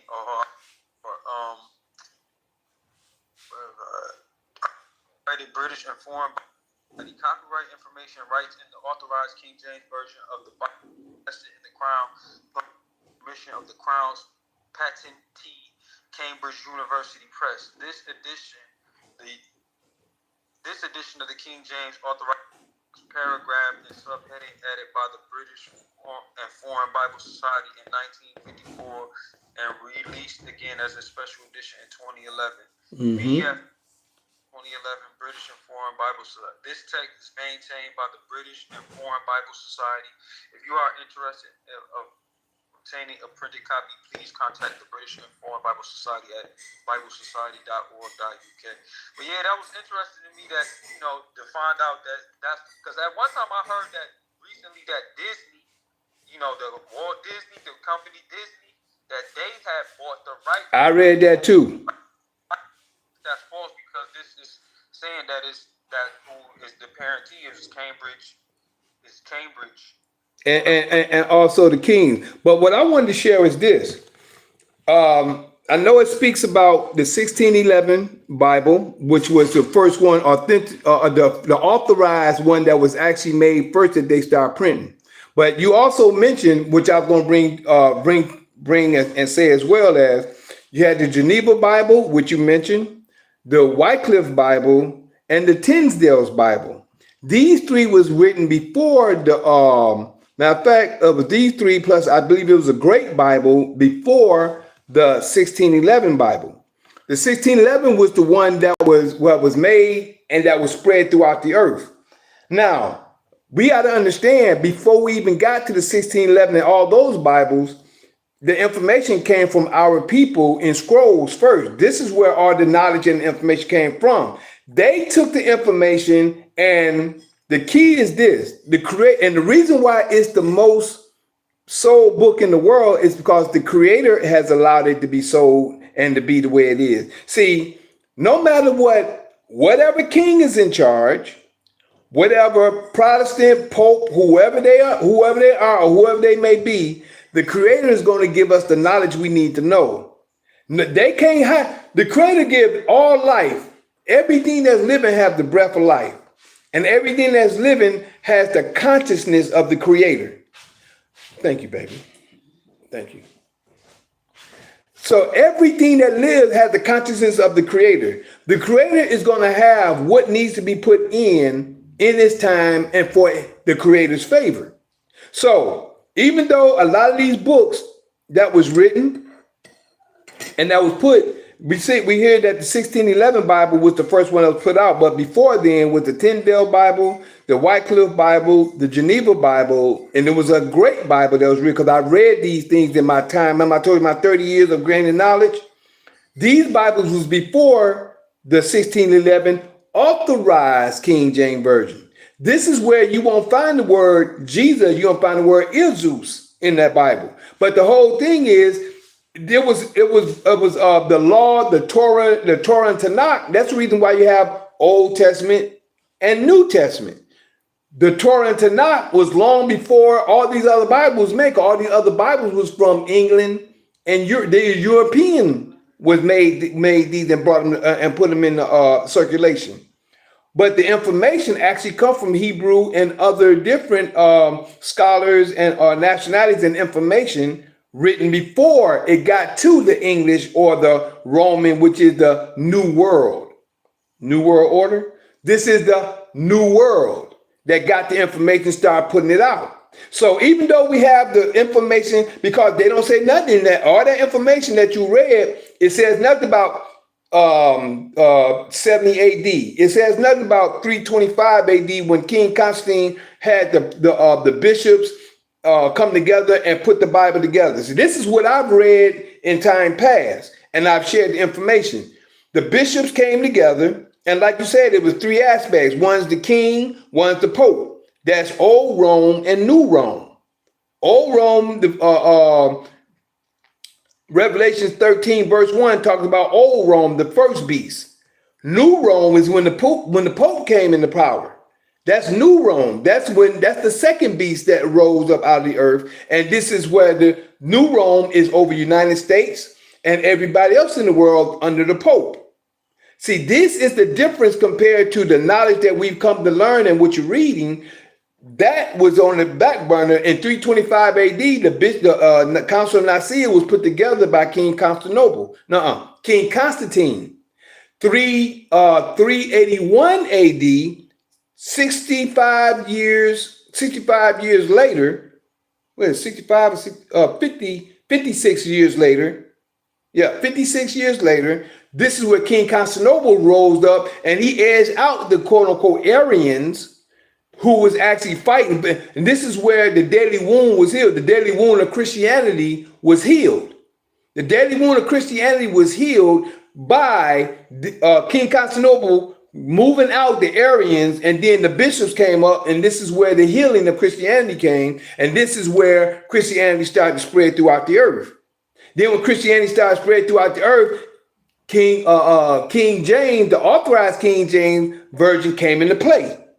When the authorized King James Version came into play, 1611, then came after that the revised, and this is where your image comes in, Jesus. Your revised version came into play. Your revised is your Jesus and your King James of today. But the reason why I say all our answers is in here is because the Creator has allowed everything to be in here to understand the blessings and to understand the curses. Also to understand the first covenant, which is the blood covenant, in Exodus chapter 24, verse 1 through 8, and also the spiritual covenant, which is in Jeremiah 31, verse 31 through 37, Ezekiel 36, Ezekiel 37, and throughout the whole Bible. It talks about it all. But the key is we're not, see, the quote Christians are not taught to understand the Old Testament. The Christians are taught to understand the New Testament, which is the curse. And this is the reason why everything is the way it is now. See, and I'm gonna tell you, this is my point of view. I'm giving you my point of view. The reason why a lot of the books in the Apocrypha was taken out is to get you a better understanding without going through all the other stuff that they're happening, getting to know so much.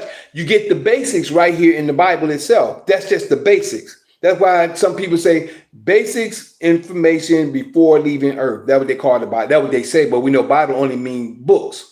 That's all Bible means is books. So once you understand these different things, by understanding, if we take our mindset and only stop at one point, that's all we know. Until we expand our mind to understand, okay, this was this because of this. But the key of it all is of the Creator. The Creator's seen everything from the beginning to the end. It all depends on where we're at in that timeline to see where we see things. I can't say I see it all because I don't know everything. But what I've come to understand, I come to know and I come to understand. And by understanding that the Creator has everything in here, I understand that through the Spirit. See, and that's the difference. The Spirit of life gives you the understanding. The anointing spirit gives you understanding once you start to read and understand. Then you can say, okay, I understand this and that. Because a lot of things that you're reading from was from the 1600s, huh? That Professor Jane, he brings that up with the Monet. He says that, like, yo, you already have the spark in you to kind of discern the truth in you because like, you're already connected. There you go. That's right. You can kind of tell when somebody's lying to you or not, or basically when you test your real analytical against reality. But like it mentions though that the 54 scholars of London that they came to work on the project that they officially used the 1586 Bishop Bible was used as a base for revisions, but the scholar referenced all existing Bibles. That so yeah, they were like you said to Geneva, they just didn't mention it, but they referenced all existing Bibles. Yeah, So that was it. You got to understand that was the Creator's doing. The Creator had to do that and to put all that in there. So the ones that had the spirit of the Creator to recognize the truth from the false. That's the reason why when you was talking about the Judaism is nothing but a religion that people have adapted themselves and they have accepted that as the truth. The law of the truth, and that's it. The law of the. Can you say the Creator allowed that, or would you say the Creator allowed that? He had to. You know why he had to? How he had to allow it? He had to allow it because he said that I'm going to send you in a land that ye know not. There you're going to serve other gods, wood and stone, gods your fathers haven't known. This is the whole point of knowing the blessing from the curses. If you read Deuteronomy 28, verse 1 through 14, tell you about the blessings that he's going to do if you keep the law. The key is the law. But he said, verse 15 through 68, all these curses is going to come upon you if you don't keep my law. 15 through 68. And the main thing, majority of the people look at today is just the 68th verse. The Creator shall bring you into Egypt in ships again, where no man to buy you, and you're going to be sold for bondsmen and bondswomen. That's the only one everybody, they forget about the diseases, the going into captivity, all the stuff that didn't happen to us, the stuff that all these other people that said no people going to come over us and they're going to change our identity. Nobody pay attention to all that. Everything you just got to asking. But you know what I think? I think this is just my opinion that this can be found everywhere. Like if you have the spark find this in almost any book. That's right. That's true. That's right. You can find it around. You can find this in a lot of things, like you said, ancient texts and all of that. There like, you go. Laws of God that you need to follow without never even reading the Bible, like, because like it'll be presented to you. But That's true. Like, I'm with you 100% on that, bro. Side of it, a lot of the religious side, like Professor Jang was saying, is power, is control for a lot of people. Like, that's the king. He wants to remain in control. So that's why this is his version. You know what I'm saying? So but as far as that goes, the religious side of the Bible, like this is a power play. Yeah, definitely. People were sent over and on missionary missions with the Knights of Templar to kill people and that didn't worship and things of that nature. So yeah, this is power involved in this with the people who was, they wasn't acting in the interest of God. They was acting in the interest of self. Yeah, definitely. Remaining in power, so that's one side of it that, we gotta like look at it for what it is. That 100%, bro. And the reason why I'm sharing with you 100% is this. The Creator tell you that how Rome was going to come and get into power. Revelation 13 gives you that. Daniel chapter 2 gives you that. Daniel chapter 7 and chapter 8 gives you that. It's all in the Bible. It even tells you in Jeremiah chapter chapter 25, starting at verse 15, it tells you that he's going to use them, which is, he said they're going to come from one end of the earth and go throughout the whole earth. And they're going to do it. It's all in there. It's interesting to point these things out, like as far as the King James Version, all of it is very, while you using the Bible to teach from the laws of the Creator, pointing out rules and everything like that, and like you said, the differences and all the different variations is also very important to point this out to people, that we're not looking at this from a religious. Exactly. We definitely not. No, we're not. That's why I always say the law. See, when people say, the difference is when some people say, unconscious people, I'm gonna say, even though they call themselves conscious, when they say the Bible, oh, that's religion. That's not religion. They don't understand what religion is. Religion is a tool or an aspect that someone put together, like Christianity is a religion. It's a belief system. There you go. It's a belief system. The law is not a belief system. We know not to murder anybody else. We know that. We know that. We know not to. The difference is there's a way of life, like you said. That's what it is. We know not to murder anybody else. We know we're not supposed to be laying down with another man, woman, knowing that woman belongs with her. We know that we ain't supposed to do that. We know we're not, okay, we said murder. We know we're supposed to show respect to our elders. All these things, we know we're not supposed to lie to one another. You know what I'm saying? These are the commandments. So that's why I meant the law is a way of life. And yes, the law is in every religion, but every religion is not of the law. That's the difference. Like right now, people are going around calling themselves Christians. I'm not a Christian. I'm not a Christian because the Christian is something that follow Christianity. Huh? What would you refer to yourself as? I'm a man of, I like to say I'm a man of knowledge and information, or I am a Hebrew Israelite, which is a people and not a religion, a Hebrew Israelite. That's what I am as a people, but I'm not of any sect. I'm not of any religion. I'm not of any type of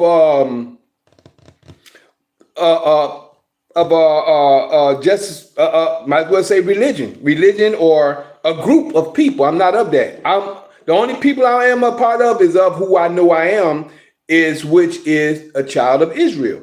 See, Israel is a people that's supposed to carry the law. All the world is supposed to keep the law, but every nationality, they have their own way of life. But the Creator has given Israel how and told us how to do what we do. Other nations can do what they want to do. When it comes to eating certain things, the Creator told Israel, well, Israel, you're supposed to eat this certain type of way. That's in the law, which is in Leviticus 11 and Deuteronomy 14. And the other nations can do what they want to do. But when they start following Israel's steps, they have to become as Israel do. They have to start following the Israelites' way of life, because this is who the Creator gave his promise to. And as we start to follow this way of life, this is the Creator's way, and this is how you become of the Creator. People that want to start to create, want to start following the Creator's way of life can't still eat pork. If you, how you gonna say, well, I'm following the Creator, I'm following, but I'm still eating pork, knowingly that it's against His law. See, the world can do what they want to do. The Christians, You can't lead other men astray, and that's like the blind leading the blind. Like all of these different versions of even religion, like you said, there's so many sects in Christianity. Like I was just saying, the Anglicans, the Catholics, the yeah, but just in that sect alone, Islam, you have Shiite, Sunni, this. but that's what I'm saying. But Even Jewish, you have. That's what I'm saying. Exactly. Man starts to stray and go away. And that's what now you understand what I'm saying, because when you keep the law, it has no barrier. We all know, everybody know who. I was saying, get the law from pretty much, if you really in tune with the law, you're gonna hear it wherever it is. There you go, bro. Exactly. But see, the only reason I say that it's still in to make the distinction, people to understand we're not doing this from a belief system. Right. We're operating from a way of life. And there you go. That's it. That's bottom line. So when I was woken up, when I was woken up spiritually, I was woken up through the scriptures. And this is where I was woken up from. Some people are waking up from being a Muslim by doing certain things. There's certain things in there also that they are. I think it's the combination of all things. Because like I said, I started out in Catholic school, but then I started reading Malcolm X and Islam and got into all different types of philosophies in order to come up with the overall. It's like a piece of the puzzle. You have to piece things together. So I don't think there's any one thing that really wakes you up. I think everything was a journey, part of your journey. You know, like they say, your whole lifestyle is a culmination of there you go. history to be who you are today. You know what I mean? Your whole history adds up to who you are now. So it's like you can't just say one thing was the one. You know, everything led to this point. Yeah, but we got to remember the law was in the beginning. So every religion have the law in it. You know what I'm saying? Every religion has the law in it. But just because they have the law in it doesn't mean that it's of the Creator, because the Creator only said things a certain type of way. This is the reason why He gave a certain people and He anointed them as a nation to carry the law in a certain way. Now, like I said, in the scriptures is where it tells who is the ones who's to carry the word in the Bible.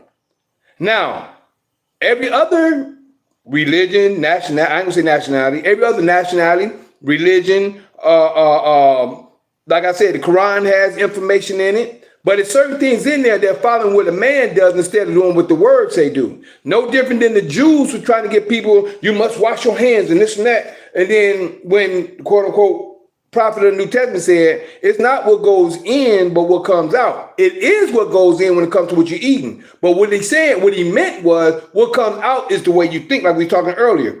The way you think is the vibrations and the thought pattern that you think of and what you do. That's why we're supposed to be on a positive mindset. This is the reason why the vibrations that we're listening to in the world today from the radio stations, which I really don't listen to. I listen to my Bluetooth when I'm riding down the road now.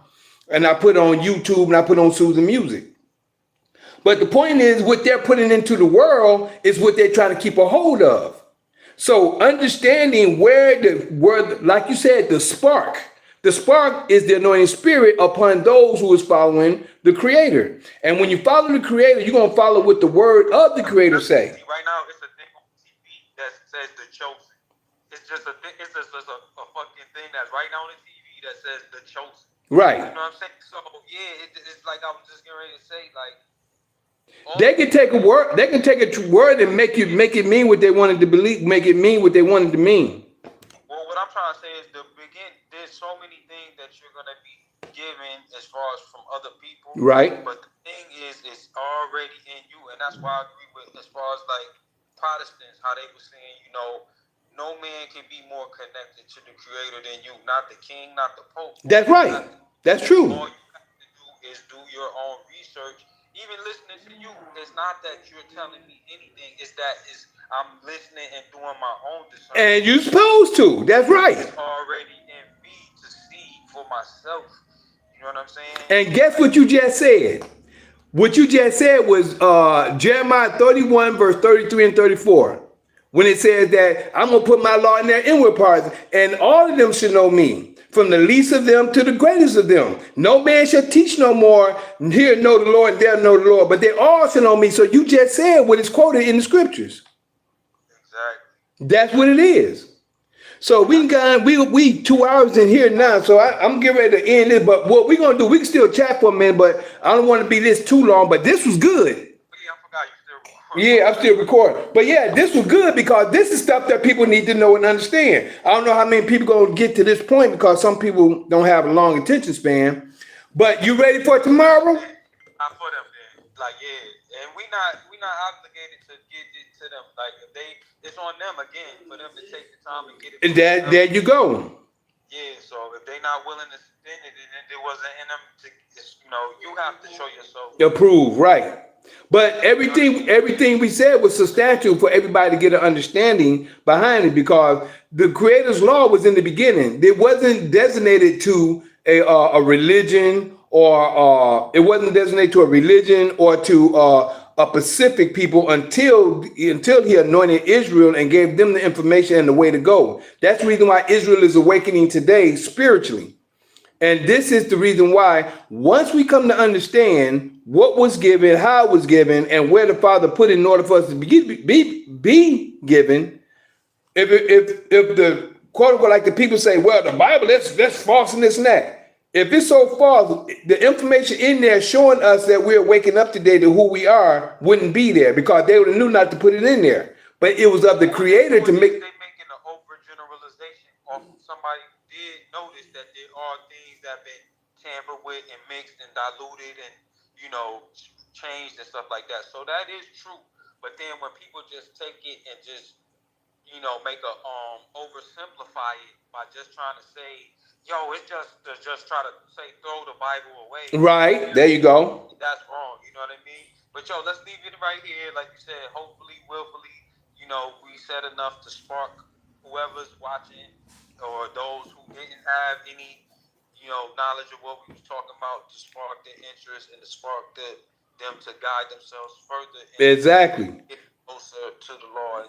And you know what? I appreciate the fact that you read what you read about the King James, about the three different points. You said one Protestants, one the King, and one the Pope.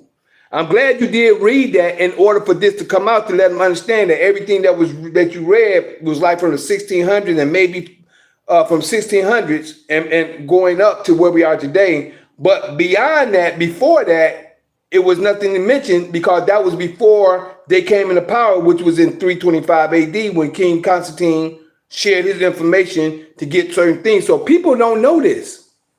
You see what I'm saying? Yeah, that's just a small bit of it. We didn't even, like you said, we didn't go back to what do they call them? That come up with the Nephilim and all of the going back to the past the Phoenicians. What is that? What are they called? Yeah, you say Phoenicians, the Nephilim, all these. That's just back into history. We ain't go deep into history about it. Like but I'm saying, there were writings that exist before them. Like, you know what I'm saying? Going back to Egypt and all of this, you know what I'm saying? So like there's teachings that these stories are nothing but passed on, like you said, through man in different cultures. There you go. There you go. Cause this earth is thousands, millions of years old. I don't know if you've been looking at Facebook or Instagram. They've been showing a lot of people that's been petrified.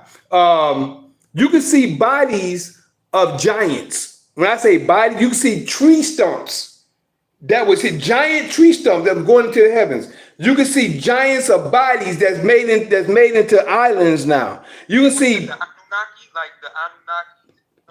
Well, actually, I think they were bigger. I think they were bigger than the Anunnaki. They was bigger than the Anunnakis because when I say giants, I'm talking about islands being made. You can see like they like from the heavens. They take a picture. It's a lady laying down, look like a full island. You can see all kinds of stuff they've been showing lately. The Father is making known stuff that we think. That this earth is only 6,000, 7,000, whatever. This earth is millions of years old. trillion. There you go. This earth is so old, but the whole thing is we got to understand. You said really understand how, like we said, time something that don't even exist. Exactly. That's right. It don't. Yeah, we going too deep. This getting too much. I got you, bro. Let me go ahead and let me end it with them, and we can still conversate if you want to, but I got to go ahead and get everything up. But I appreciate you. Love you, bro, and everybody else that coming on that's listening to the information. Hope y'all like the information that we shared today, and don't forget this was of the death of Samuel and the refusal of Nabal. Nabal's refusal. All right, and first thing we're gonna say, since I said all the everything before we got done, I'm gonna say bye first to Instagram. I thank you for your time, your patience, your listening there, and your seeing eye. Appreciate, love you, and always. Peace. All right. And also, before I forget, Zoom, we're going to pause you. That way, G1 can still stay on if you want. We're going to pause you real quick before we go. I hope you enjoyed the information. G1 came out with some nice information that was good at the end of the information so that we had a chance to conversate on and to expose and let people know and get an understanding about it as well. Hopefully, we see y'all tomorrow night. Appreciate, love you, and always. Peace. Recording stopped. All right. And over here on Facebook, I thank you for your time, your patience, your listening ear, and your seeing eye. Appreciate, love you, and always. Peace.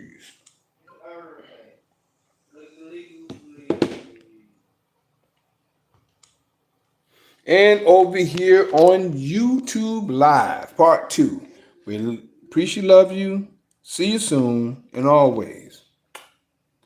Peace. Yeah, bro. That